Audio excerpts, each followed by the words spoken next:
Pun kula terangno nggih masalah wa'mur ahlaka bis-sholati wastabir alaiha. Kalian napa?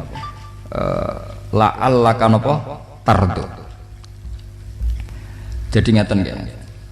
Khusus Kanjeng Nabi Muhammad sallallahu alaihi wasallam karena beliau nabi. Beliau nabi dan sayyidul awalin wal akhirin.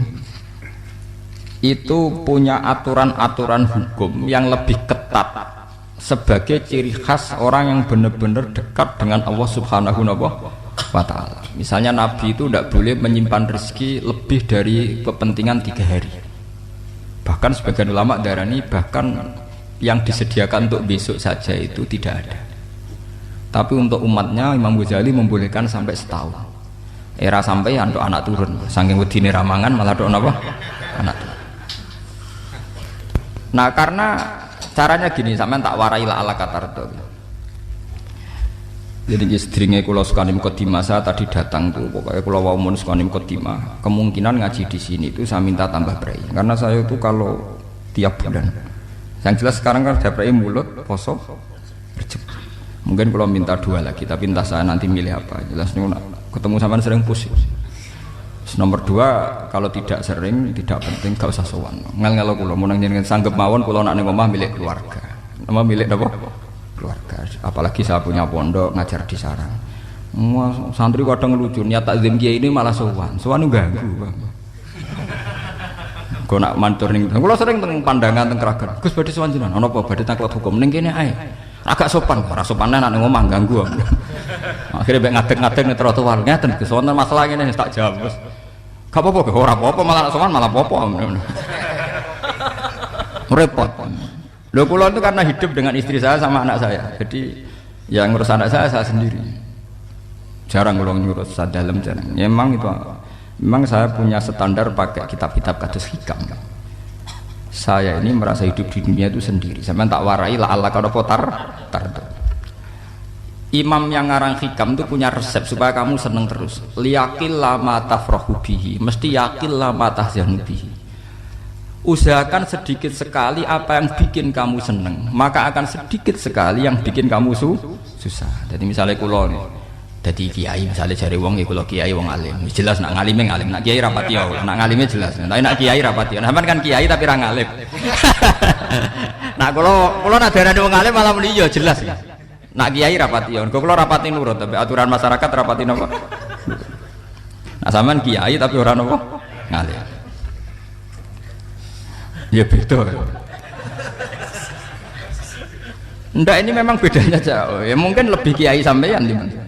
Cara derdeg-derdeg donga meyakinkan sampean. Tapi cara artine donga piye paham kula. Lha mboten iki nyata, sampean rasa tersinggung. Napa barang-barang napa? Nyata. Nah, kalau sering ditakoki kiai-kiai masalah resepnya apa jenengan? Kok jenengan ra tau susah, padahal kita ra tau wiridan, ra tau muhasisib. Resepnya ilmu itu gini kata hikam. Ulama yang kayak hikam tuh pernah ngarang kitab tuh saking syukurnya entah saking angkuhnya terserah komentari. Kamu harus yakin bahwa di sisa hidup Anda itu tidak akan maksiat lagi. Sehingga kalau kamu ditakdir maksiat, anggap saja akhiru maksiatin kudirat alaika. Anggap itu yang terakhir. Siapa yang menganggap mukhal bahwa dia tidak akan dosa sampai mati, berarti menganggap Tuhan itu lemah.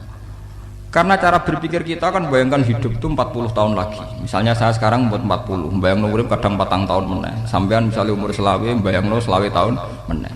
Sehingga menganggap dalam durasi ini selawe tahun kok orang maksiat kan mukhal. Apalagi sama sudah tahu maksiat itu bakatem, paham? Ya maksiat ya kelas-kelasan, nak ABG pacaran. Nak wong iso omah yo nakal, nak sing setengah soleh ya berbau proposal ya sesuai kontaknya dhewe-dhewe. Itu kan urusan masing-masing.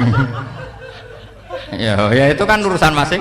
Wae wakisabu ala wong ngene ora ana sing roh wae wakisabu ala. Rombongan wali songo, mbok kangen wali songo, mbok golek selisih wawahu napa alam. Sing roh pangeran piyam. Mbok kangen wali, mbok golek selisih margin. Niku pokoke wawahu napa ya itu kan urusan jenengan mbek pangeran tuh, bukan urusan kula. Tapi tetap saya sebagai ulama mengingatkan, niat itu ditoto. Begini, ulama dulu tuh ngitung hidup itu hanya 2 menit 2 detik, sehingga dia ya gampang saja. kayak imam kayak kanjeng Nabi itu, ya Rasulullah kenapa tidak menyediakan makan untuk besok? Loh, saya itu tidak yakin kalau hidup saya sampai besok. Ya sudah begitu cara, ya sudah tenang saja. Kalau sampean kan bayangkan hidup 4 tahun lagi, 5 tahun lagi, sehingga arah mangan ya wedi tenan. Padahal bolak-balik zaman cilik arah mangan tetap aja wedi.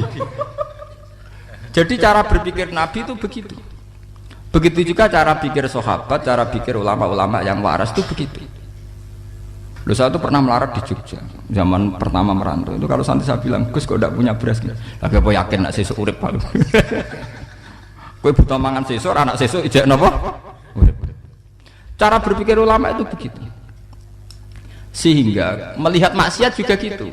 Alhamdulillah aku ijek urip 1 detik, 2 detik, 2 menit, sehingga hidup, dan itu sudah cukup untuk lafadzkan la ilaha illallah. Makanya kata yang ngarang hikam, betapa murahnya Allah, surga itu hanya bisa dibeli dengan 2 menit, karena surga itu senilai la ilaha illallah, miftahul jannah la ilaha illallah, itu cukup 1 menit. Berarti surga itu regane mau 1 menit, dan karena dia nganggap hidup itu 1 menit ke depan la ilaha illallah, ya sudah, dia ngitungnya hidup itu per menit. Kalau sampean kan enggak, per 10 tahun, per 20 tahun, sehingga kriminal betul, cara pandang sampean itu kriminal betul. Sehingga bayang kudu di duit, kudu di bojo, nak kiai kudu di pengaruh. Lah kalau saya enggak, saya meskipun tidak sehebat itu, tapi mewarisi keilmuan mereka. Jadi misalnya saya jadi ulama, itu bayang dong, di santri mau sitok Islam, pokoknya ke Ahmadiyah ya gitu saja. Ya pokoknya ya sudah gitu. Orang bayang dong santri yang kelambinan takwa khusyuk, salam tempel, demen gelo, demen apa? Lo tanyakan santri-santri saya itu mungkin belum pernah nyuruh istri saya bikin kopi, bisa dihitung. Karena saya itu sederhana saja. Misalnya saya pergi dari Jogja, ini yang nyata saya alami. Bayangno bojo gue semaca, gawekno kopi, buka no lawang, malah kecewa. Seperti umumnya orang kan gitu. Semerantau ada bayangno bojo gue nyuambut, digawekno kopi, digodhogno banyu hangat, teman, bareng teko bojone wangep, kukur-kukur. Karena tarifnya dia ideal, maka mudah kecewa kalau itu tidak terjadi. Nak kula mboten, sebayangno kaya Jogja, ibu bojoku cek uta Islam. Nak sholat 5 bulan ya sudah gitu saja. Pakai standar-standar yang minimalis. Saya dari rumah bangun sampai ngaji ya, pokoknya melek, terus ya sudah nak sholat madem nopo, mulanya sudah gitu saja. Andai kan saya pakai standar maksimal, maka akan mudah kecewa. Rasulullah juga begitu. Rasulullah itu ngadepi Sayyidah Aisyah itu ya begitu, ngadepi Hasan Husain gitu. Sehingga tidak ada cerita Nabi mudah kecewa betul. Karena Nabi bayangkan anak istrinya itu ya minimalis sekali, urusan dunia loh maksudnya minimalis sekali. Misalnya Nabi pagi-pagi tanya, ya Aisyah apa ada sarapan? Enggak ya Rasulullah, ya idzan asumu, kalau gitu saya puasa. Kalau sampean usul-usul ora digekno kopi wong wedok apa? Itu kan repot. Muni-muni itibak sunnah Rasul tapi tidak pernah sampean mendekati sunnah napa? Rasul. Sehingga ya tenang saja Nabi. Saya tuh alhamdulillah bisa niru dalam gitu-gitu tuh bisa. Makanya ini kiai muda paling enjoy. Banyak kiai-kiai yang sepuh itu kalau urusan gitu konsultasi Mas. Gus resep apa kain? Ini kula resep era dekarep iki Pak. Juga saya tidak pernah bayangkan apa tanggaku seneng aku atau ora, sing ngaji aku kecewa, tidak pernah bayangkan. Sampean itu kan makhluk, tidak penting. Kecewa tidak kecewa itu tidak penting. Saya itu orang alim, ngerti ini warido kamat lubi, ora waridokum. Yang tak goleki ridane pangeran, ridane sing ngaji, ridane konsumen. Itu apa? Makhluk tidak penting. Itu harus dilatih. Harus napa? Sehingga orang tuh kalau biasa sholat, maksudnya biasa ta'alluq bi Allah, mesti la'alla katardo, mesti gampang puas. Karena dia iktifa ngalap cukup bi Allah Subhanahu wa ta'ala. Saya sebagai manusia juga sering ditangisi istri, misalnya saya sering ke Jogja sendirian. Nah ning dalan ana apa? Ning dalan ibu milih pangeran. Misalnya mati ning dalan ya paling aku wong apik ning swarga. Paling wong nangis gue kegiatan tak kayak bukan apa-apa. Ingin saya bahwa konstitusi ulama itu masih iktimat Allah. Kalau kita kan enggak. Cara berpikir kita ngaji itu ideal sing ono podium, sing ngaji kelambinan takwa kabeh, ketunan kaji kabeh, ndiluk kabeh. Kita kan pakai standar-standar yang dengan asumsi kita. Padahal Nabi dulu zaman sugeng al iman hahuna wa yusiru ila qalbihi sadrihi salah satu iman itu urusan hati. Komitmen sampean be Allah Subhanahu wa taala. Lah ini resepnya. Makanya kata hikam liyaqillah ma tafrahu bihi, mesti yakinlah ma tahzanu bihi. Sedikitlah kamu gembira dengan satu hal, nanti akan sedikit kamu yang kecewa. Artinya misalnya kados kula sebagai ulama seneng kula nu kok ijek iman. Ya kayak wong awam. Ya sudah gitu. Jadi misalnya suatu saat kula jatuh, yang ngaji saya gak semeneng dadi kupeding. Wong sing seneng kula bubar kabeh. Kula ya ora susah, miskola darah bener. Gus saiki jenengan ora sing seneng. Ya tenang saja sih. Sing ora seneng ya makhluk-makhluk ora jelas. Dan status mereka tetap la yadurru wa la yan. Ini harus dilatih. Sehingga Nabi itu ya meskipun beliau itu perang, sahabatnya meninggal ya tenang saja. Nabi cara berpikir yang meninggal mereka mati syahid, yang masih hidup dianggap berpotensi melakukan kebaikan. Sama tak warai resep-resep dari Rasulullah SAW. Saya ini sebetulnya memaksa, menjelaskan ini maksa, karena saya inginnya jadi ulama yang kayak umumnya orang, tidak ideal amat. Tapi kan saya ditakdir ilmunya itu ideal, jadi terpaksa saya jelaskan. Tapi kalau perilaku saya tidak akan ideal. Soalnya ngawur, saake mari Ghafuri pengiran nganggur bolak-balik cerita. Ada seorang wali, karena dia wali itu doa di multazam, ya Allah saya ini minta satu hal, karena dia wali maka tidak minta uang, tidak minta jabatan, minta engkau takdir saya tidak pernah maksiat. Itu kan bagus sekali, minta doa ditakdir gak maksiat kan ada. Dari pengiran malah jawab fa'ena adau ghufur, karena tahu maksiat malah sifat ghafurku tak ada kok endi. Gamane pengiran kan sifat ghafurku rak nganggur. Malahnya tidak ada orang selain Nabi kecuali ditakdir tahu maksiat. Ben sifat ghafure pengiran efektif, paham apa? Lah nek sampean kan ghafure mbok nggo kabeh, dadi karek sadidul iqab. Karena maksiate sampean wis sering. Jadi sifat ghafure wis berlaku aktif. Saya karek nunggu sifat sadidul iqab. Paham ya?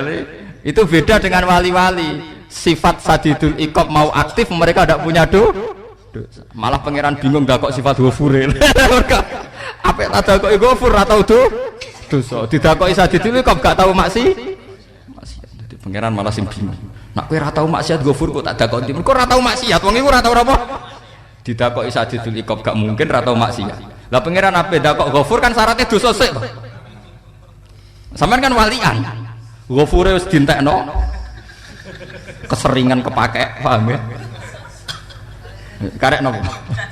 Karek sadidul iqab. Ya itu memang standar Tuhan.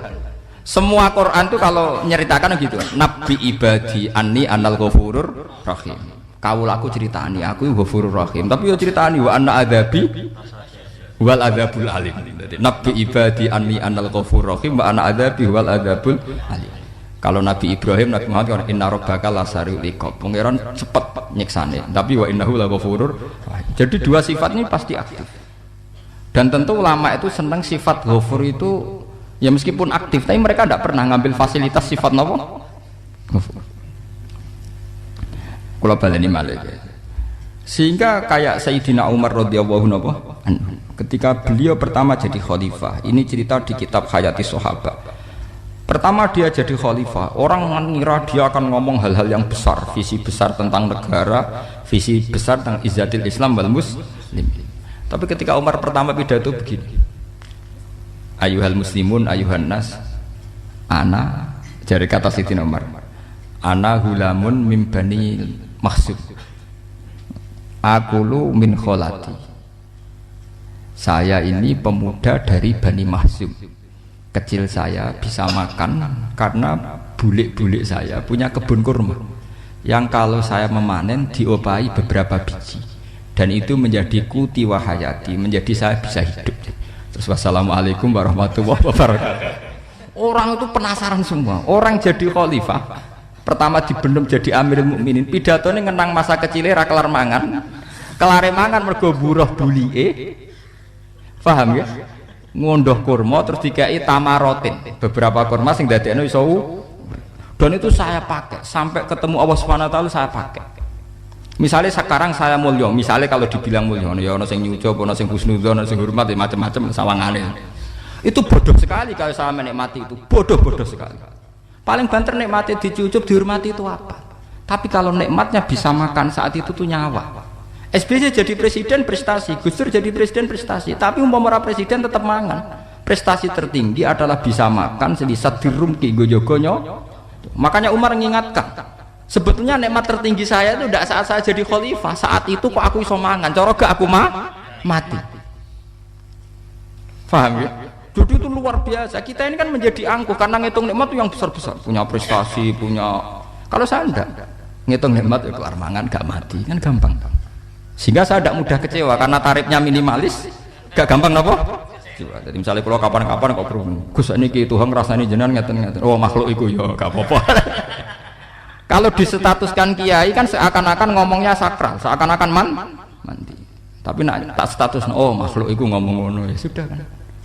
Menjadi ringan kan kalau distatuskan sebagai apa? Makhluk. Tentu makhluk statusnya la yadurru wala yanfa. Nah, di sini ini pentingnya orang-orang ahli tauhid tentu tidak punya kesusahan. Innalladzina qalu rabbuna wa tsummas taqamu. Itu mesti tidak ada kesusahan sama sekali. Misalnya ulama-ulama dulu mau mati, ya tenang saja. Mati kedua itu mati paling menantang, menyenangkan sekali.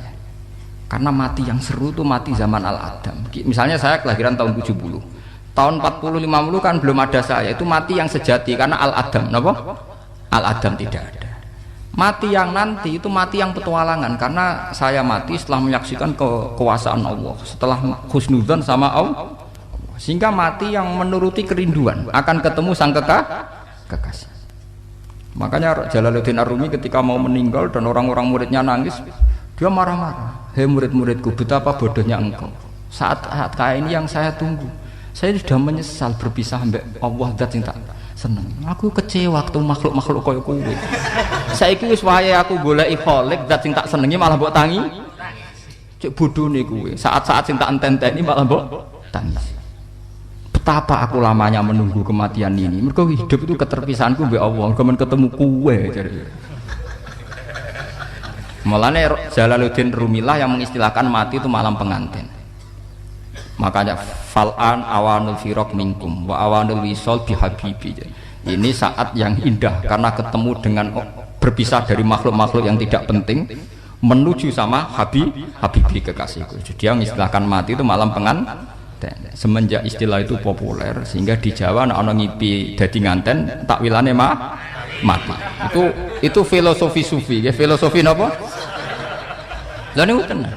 Begitu juga sahabat-sahabat dulu.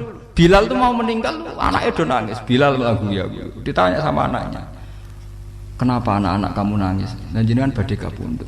Aku malah seneng nang mati. Hudan nalqal akhibah Muhammadan wa hisbah.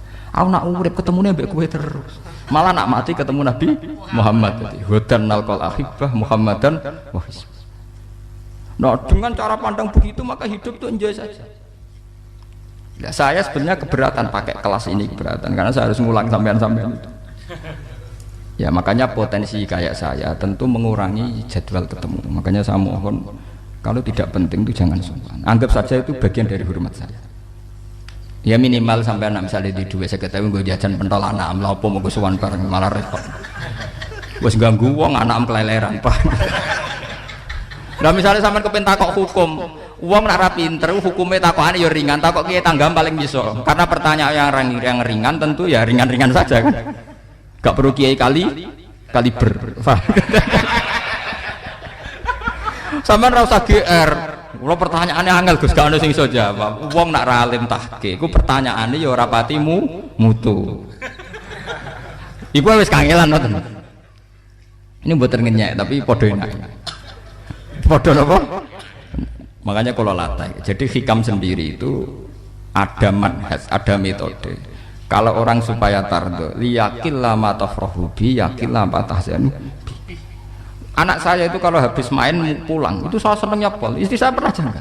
Gus, anak mulai senengnya dek biro-biro, anakku gelem mulai ning omahku. Misalnya minggat terus piye. Saya itu anakku lo main mulai itu seneng. Biro-biro anakku mulai ning omahku. Dipanggil anak saya bapak itu senengnya sak pol. Biro-biro ana sing manggil bapak. Jadi saya pakai standar minimalis sekali. Saya tidak pernah pakai tarif.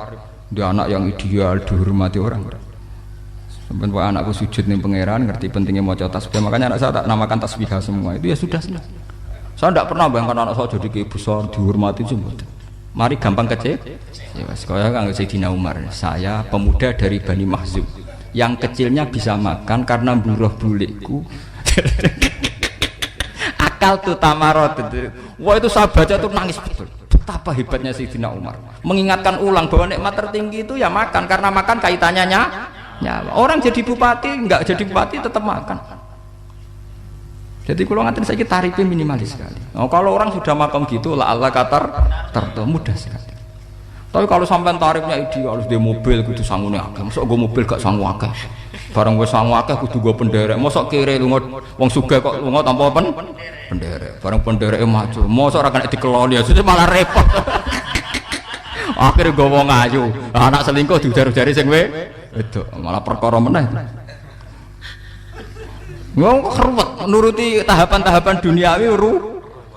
Makanya resep kalau ingin seneng tuh kon salat. Maksudnya salat tuh dihayati secara tauhid ya, dihayati secara tauhid. Misalnya inna sholati wa nusuki wa mahyaya wa mamati lillahi rabbil alamin. Itu akan pasti Allah katardo, pasti mudah melihat alam ini ridho. Ini satu sekelumit ya, dari resep seorang ulama yang saya meniru beberapa di kitab Hayati Sahabat, di kitab Hikam, dan meniru terutama semuanya sanad dari Rasulullah Shallallahu Alaihi Wasallam. Makanya suatu saat Nabi itu kagum. Abdullah bin Mas'ud itu jalan-jalan dan dikawal oleh beberapa malaikat. Terus Nabi itu heran, ya Abdullah, kenapa malaikat itu selalu mengawal kamu? Terus kata Abdullah bin Mas'ud, ya Rasulullah, inilah akhtu khutwatan illa wa azunnu alla akhtu wa ukhra wa ma akaltu luqmatan illa wa azunnu alla alqamu ukhra. Saya itu tidak pernah melangkah kecuali saya tidak pernah yakin apa betul saya bisa melangkah lagi. Jadi perlangkahnya itu dia iktimat Allah. Dan saya tidak pernah mengunyah satu kunyahan kecuali saya tidak yakin apa betul saya bisa mengunyah lagi. Sehingga setiap kunyahannya tetap semuanya bernada Bismillah, semua itu atas nama pertolongan Allah. Terus kata Rasulullah, orang kayak kamu itu andikan saya ada nabi terakhir itu jadi nabi. Jadi makanya dulu Nabi itu sering ngendikan, andikan orang-orang kayak gitu itu ada nubuah, tentu mereka punya derajat napa? Nubuah. Jadi tidak jadi nabi tapi punya derajat napa? Nubuah. Lah orang yang cara berpikir gitu tentu tidak khawatir apa yang hilang dari dirinya karena dia berkontrak dengan Tuhan hanya per menit per detik. Mulane Hikam punya resep al mukmin yusiru sana Allah min ayakuna li nafsi zakiron. Seorang mukmin yang sejati tentu kontraknya dengan Allah Subhanahu wa taala dan dia tidak pernah ingat dirinya sendiri. Kayak sampean pas umat tapiil, Allahu Akbar, Allah Maha Besar, subhanak. Selalu ana wong ngrasani ya ora ali, termasuk lali utange barang niku. Tapi yang jelas kan menjadi enjoy dengan dirinya sendiri. Paham ya? Menjadi enjoy dengan dirinya karena dia tidak sering punya kontrak dengan makhluk. Lah ini maksudnya Allah kan apa? Janganlah Allah katarta kamu pandang apa nak sholat terus kabul kajati, apa nak sholat terus untuk duit ya bar nambah ber. Karena cara berpikir iso aja nak duit ya. Dan ini resep ya, dan resep ini dari ulama-ulama yang istinad ila Rasulullah Shallallahu Alaihi Wasallam. Karena kalau Nabi itu memang cara pandang begitu. Aisyah itu pernah ditanya, ya Aisyah, saya ini ingin makan, apa daging yang dari sahabat ini masih? Wah ya Rasulullah sudah habis karena tak kasihkan tetangga. Itu Nabi tidak marah-marah, malah bilang, kamu benar Aisyah, kamu keliru, yang kamu kasihkan tuh yang masih. Karena daging dipangan dewe kadang nuruti nafsu, nak dikekno wong sedekah nuruti perintah pengen. Jare Kanjeng Nabi, beneran Aisyah daging ijek. Mong kula ana tiyang kok malah ijek, sing mbok go sedekah malah sing ijek. Cara berpikir Nabi itu begitu. Tapi tahu-tahu disederhanakan sunnah Nabi serbanan. Lah itu kan ya memang itu bagian dari sunnah Nabi, tapi sunnah seharga 10.000. Paham ya? Dia monggo mawon sampean sunnah Nabi serbanan gitu, tapi itu sunnah yang bisa dibeli dengan murah. Hakikatnya sunnah Nabi itu rata-rata bentuknya perilaku, napa? Sampean delok dawuh Aisyah tengene tiba berjanji, kana khuluquhul Qur'an wa shimatuhul ghufran yansahu lil insan wa yafsahu fil ihsan wa ya'fu 'anil dzambi idza kana fi haqqihi wa sababi. Kana khuluquhul Qur'an, Nabi ku akhlak dasare wis kaya Quran plek. Urusane akhlak. Wasimatuhul ghufron, ciri utama sifatnya Nabi gampang nyepuro. Yansahu lil insan, dan Nabi punya niat baik pada seluruh manusia. Wa yafsahu fil ihsan, sering melakukan ihsan. Lah nek sunah Nabi ngoten kan luwih sering kula Quran ya wis apal mulang. Wasimatul ghufron kula gampang nyepuro, sampean ngaji angop ya ora tau tak amuk. Yansahu lil insan, kula bedina nasihati tiyang wong mulang. Wa yafsahu fil ihsan tak gawe gampang. Kula mulang ora tau gawe tarik, kudu sakmene kudu podium, kudu wong dilo ya ora. Pokoke anggere gak Ahmadiyah ya salat madhep ngulon ya sudah. Lho itu kan dawuh Aisyah ketika ditanya kaifa kana khuluqu Rasulillah. Dan itu semua dijawab oleh ahwal, oleh sebuah perilaku. Ndak ada Aisyah jawab nganggo atribut. Oh Nabi itu jubahan, serbanan, ndak ada itu. Memang itu sunnah ya, saya aku itu sunnah, sampean jangan salah paham ya. Tapi itu sunnah yang tidak dijawab oleh Aisyah. Sunnah yang sampean jawab sendiri, paham? Aisyah yang istrinya Rasulullah ketika ditanya kaifa kana khuluqu Rasulillah, beliau jawab kana khuluquhul Quran wa simatuhul ghufran yansahu lil insan wa yafsahu fil ihsan. Semuanya akhwal wa ya'fu anidz dzambi idza kana fi haqqihi wa sababi wa idza di'a haqqu wa lam yakun li ahadi marra'ahu badihatan haba wa idza da'ahul miskinu ajaba yaqulul haqqa walau kana murra wa la yutmiru lil muslimin hisau wala. Semuanya itu akhwal, satu perilaku sosial. Saya ngakui kalau serbanan sunat ya, saya ngakui. Tapi sunnah wis karena saya mewakili yang akhwal tadi, yang apa lah. Mungkin untuk sampeyan monggo kalau untuk ngisi sunnah. Tapi mbok ya adil itu. Ini bukan kritik mboten nggih. Yang meyakini serban sunat kan sudah banyak dan itu bagus. Tapi cobalah juga meyakini ahwalu Rasulillah. Makanya man sanna sunnatan itu rata-rata ulama maknani siapa yang ikut sunnahnya Nabi. Rata-rata ulama nafsir ahwalu Rasulillah wa af'alu, perilaku sosial Rasul. Makanya terusannya wa idza da'ahul miskinu ajabah. Kalau dipanggil orang miskin ya datang. Ya maksudnya ada harus orang miskin manggil pas resepsi kawin boten. Misalnya ana wong melarat kuwi di sepeda motor, wong melarate yo ngeterone puskesmas ya mbok terno. Wong melarat lara yo nukono misale apa minyak kayu putih mbok tekani. Ora kok ngerti-ngerti mbok urusan walimatul urus sing wajib piye karepe. Supaya lho lan wa idza dal miskinu ajabe ora ana hadise urusan walimatul urusan mboten. Kalau orang miskin manggil ya dalam riwayat hadis ya Nabi sering dipanggil orang miskin, ya Rasulullah mbok datang ke rumahku ada apa. Terus ya Nabi, saya tuh ingin rumahku sing elek jenengan ate salat teng mriku. Ya Nabi datang ya salat saja ya ora jaman. Fi ayyi makanin aradta an tusalliya fi. Kamu di tempat mana kamu seneng saya salat? Teng mriki ya Rasulullah. Ya Nabi salat. Sing ngundang ya waras pisan. Kenangan mbek Nabi kok mae dienggo salat Nabi. Ambean tahu tanggung kiai kon salat. Kon mromosekno anakmu iku paham. Kiai dongakno ke kersane ketampi PNS waduh. Padahal kiai ini dhewe anake ra PNS. Kalau dulu kan sahabat ngundang Nabi itu ya gitu. Ya Rasulullah, saya itu ingin sekali engkau sholat di rumahku. Fa'atakhidahu musollan. Kemudian tempat yang pernah engkau sholati mau tak pakai musola pribadi. Makanya masjid Kiblaten itu rumahnya sahabat. Karena dulu Nabi pernah sholat di satu tempat. Adalah ono perintah tahlilul kiblat itu di rumahnya sahabat. Itu sahabat dulu itu kalau ngaturin Nabi itu kenanya ingin Nabi pernah sholat di situ. Ya, ilmu ngeten ini mentah. Ya, untungnya nonton kulo, jadi ono sing ngeleng-ngeleng, paham. Nah, sampean kudu syukur ya, artinya syukur ya. Orang kayak saya itu ndak usah sampean dikte-dikte ngikuti hukum adat. Kalau ngoten sampean gelo mergo kula ora iso teko, kula ya gelo perkarane ulama kok mbok atur. Makanya saya sering guyon cerita, saya itu kalau di pasar Pandangan dulu tuh anyaran boyong sering di pasar, ditanya sama Gus wong alim kok ning pasar. Piye? Aneh tuh, ya aneh kuwi. Aneh piye? Bodohnya wong alim. Kadang masyarakat itu tidak sadar keanehan dirinya sendiri. Mereka enak saja merasa kalau orang alim ke pasar itu aneh. Mereka tidak sadar orang bodohnya wong alim ya aneh. Enak saja mereka mikir sepi. Paham ini supaya sampean Allah kan apa tar. Makanya untuk Rasulullah, Nabi itu sering ngendikan ana tamu hormati. Tapi etika mertamu di Rasulullah itu walakin idza du'aitum. Mertamu Nabi itu nunggu ditimbali. Walakin idza du'itum du'iya mabni majhul. Ketika kamu ditimbali fadkhulu.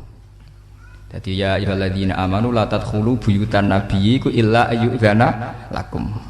Jadi untuk sowan Nabi itu nunggu dipanggil. Meskipun sahabat tuh rindu Nabi, tidak berani sowan ke dalamnya Nabi. Kalau ingin ketemu Nabi di barengno pas sholat jamaah, karena Nabi pasti keluar di mas. Andai kan Nabi nerima tamu di rumah, ya ora sida dadi nabi. Amen nampa tamu. Makanya la tadkhulu buyutan nabiyyi ku illa ayyudzana lakum, kecuali kamu dapat izin. Nunggu dipanggil. Wa idza du'itum, kalau dipanggil lagi ya sudah begitu. Tapi sekarang itu ya sudah begini. Ini kula cerita ilmiah saja. Saya tidak punya kepentingan apa-apa. Ya kepentingan kula ben ra mbok tamoni jujur mawon. Tidak taman mencari. Cuma gue iling-ilingan dulu itu kalau sahabat itu ketemu Nabi pendak sholat sama pendak ngaji. Paham ya? Jadi saya memilih sikap begini itu bukan tidak saya pikir. Tapi kalau ada kiai lain yang beda dengan saya tidak apa-apa. Kalau ulama lain beda tidak apa-apa. Justru seninya rahmatnya umatnya Nabi itu istilafu aimati rahmah. Khilafnya umatku itu rahmah. Mulane aku khilaf ben rahman, aku podo kan gak sido khilaf.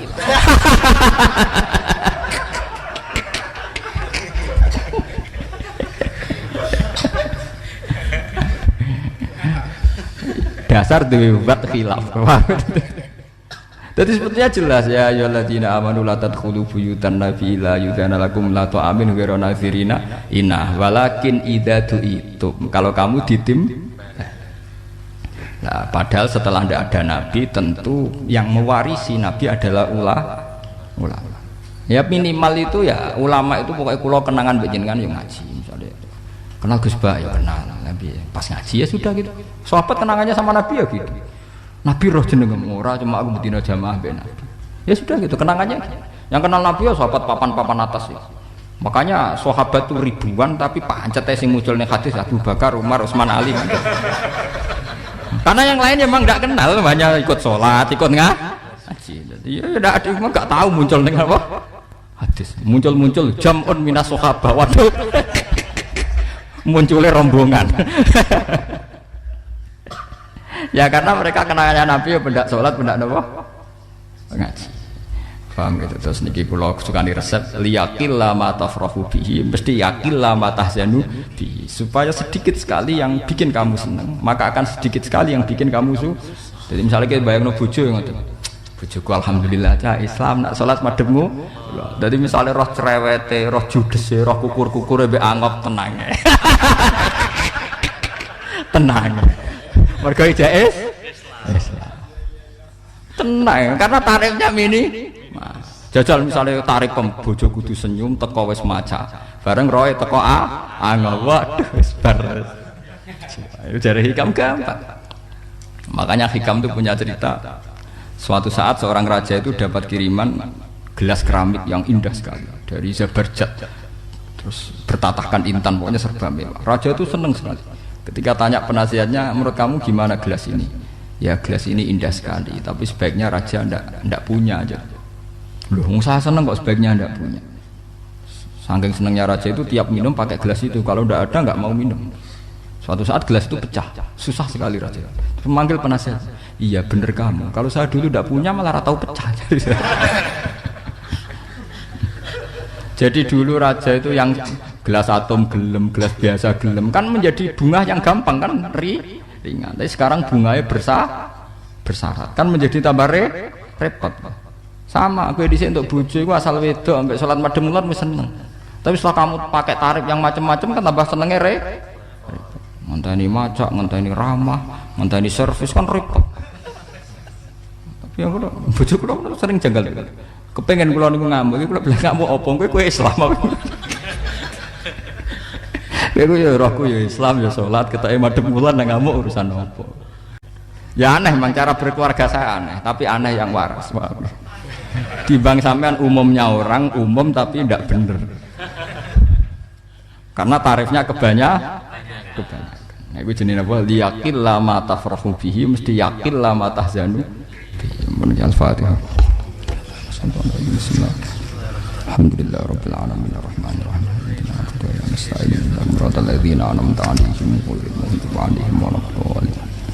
Bismillahirrahmanirrahim. Lakal hamdu hatta tarda wa lakal hamdu idza radita wa lakal hamdu ba'da. Allahumma lakal hamdu kama yanbaghi li jalali wajhika 'azimi sultanik la nuhsi sana'an 'alaika anta kama asnaita 'ala nafsi. Lakal hamdu idza radita wa lakal hamdu ba'da wa lakal hamdu hatta tarda lakal hamdu mil'us samawati wa mil'ul ardi wa ma syi'ta min syai'in ba'du. Allahumma sholli ala habibika Mustafa Muhammad kama shallaita ala khalilika Ibrahim wa najika Musa safika Isa manasyadu hiratan fika sirana wa sholli alaihi wa ala khawani minal anbiya wal mursalin wa syuhada salatan talhaquna binasabi muhasabin wa salatan takunu biaritan anna wa anta anna radin wa nahnu ya wa natamassaku fika wa na'tamitu alaika wa nataqal alaika la ara illa rahmataka ya wa akhrikna fi bihari tauhid hatta la ara wa la asma'a la ubsiru illa biha wa illa bika ya Allah ilahana anta qayyimus samawati wal ardi fatirus samawati anta waliyuna fid dunya wal akhirah tawaffana muslima wa lahikna bis sholihin ilahana ya Allah anta somaduna wa anta khayatuna wa ridhoka matlubuna fardu anna ya bima minka ilaina la bima minna ilaika ya sayyidi mannan minka alaina la minna ilaika ya Allah anta ya waradin anna wa anta hadina wa anta mudina fa anta ya ilahanna jasina bil khairati minka ya dal fadli wal izzah rabbana atina fid dunya hasanah fil akhirati hasanah wa qina adzabannar rasulullah wa sayyidina Muhammad wa ala alihi wasallam subhana rabbika rabbil izzati amma yasifun wa salamun alal mursalin walhamdulillahi rabbil alamin.